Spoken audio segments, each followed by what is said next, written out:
Now, what has been some of your like biggest pet peeves when it comes to working with other people? You know, we hear people always share, you know, the joyous parts or whatever, and you have a lot of, you know, hosts out there that's scared to ask those questions. So, like, what are some of the things that bother you the most with working with other people? I'm very happy you asked me that.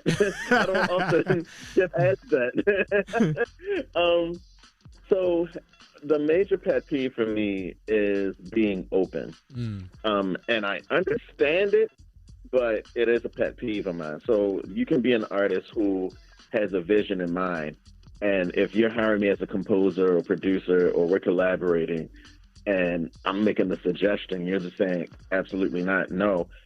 And my suggestion might be let's try it and then compare. mm, You know, or when you're too close minded, that's an issue for me.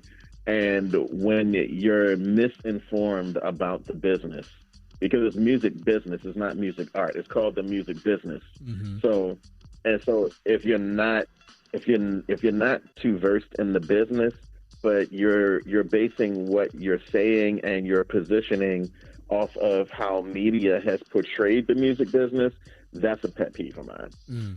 I It's definitely it's understand it's that. a you do some research or something. I definitely understand that, you know, and you know that's I agree with you as far as you know that being a pet peeve when you're working with people that aren't too open to other or new ideas. You know, that's one of the biggest things that I like. Even when I'm interviewing people, it's like, all right, it's cool to open up a little bit and let the people in. I mean, that's the reason why they're here listening to you. So I understand exactly how that work when you're doing a collab with somebody, especially when they're not willing to accept or try a new idea. Right, right. Do you find your people? Do you find yourself still working with those kind of people, or you just you know one time deal? If they do those things that you don't like, you kind of just move on, and that's it from there. Most of my clients now, most of the people that bring me on board, are pretty open minded. When I first started years and years ago, like 20 plus years ago, it was, hey, just record me. I know this is going to pop. This is going to be what's happening, and that's it. And hey, you might want to try it this way. Nah, I'm good. I'm gonna do it like this. Okay, cool. All right. Good luck to you. All right.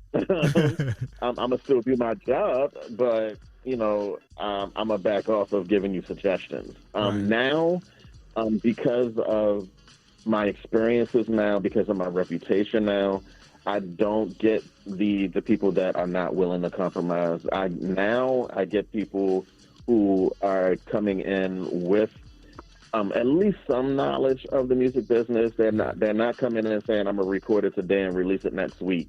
It's I'm going through the process. We're gonna record it. We're gonna take our time with it. We're gonna build it. Here's the budget.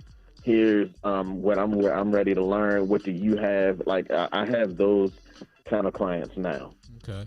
Now, do you apply these same practices when it comes to your own music, or is this just your standard procedure for when you're working with other people? I absolutely apply to myself. And really it's because I really want to know and understand from an artist's perspective. When I say or I make a suggestion, what does that feel like to me as an artist? So I wear different hats when I create my own music. I'll let the artistry fall out first. And I'll let myself thrive in the creation of it, and then I'll sit back and put the other hat on and say, okay, well, as a producer, what should happen with this song? What would I change? If this was somebody else, what would I change? What would I fix? And sometimes it is a hard pill to swallow, even with me working on my own music, because creatively, I might really want something to happen a certain way, but in terms of how the general public would hear it, I know it might not be accepted that way, and I may not have, I may not have the draw that I want, for my style of creation just yet. I might want to introduce people slowly to my sound. Mm-hmm. So it is difficult, but I do make sure that I do that because I don't want to be a hypocrite. Mm-hmm.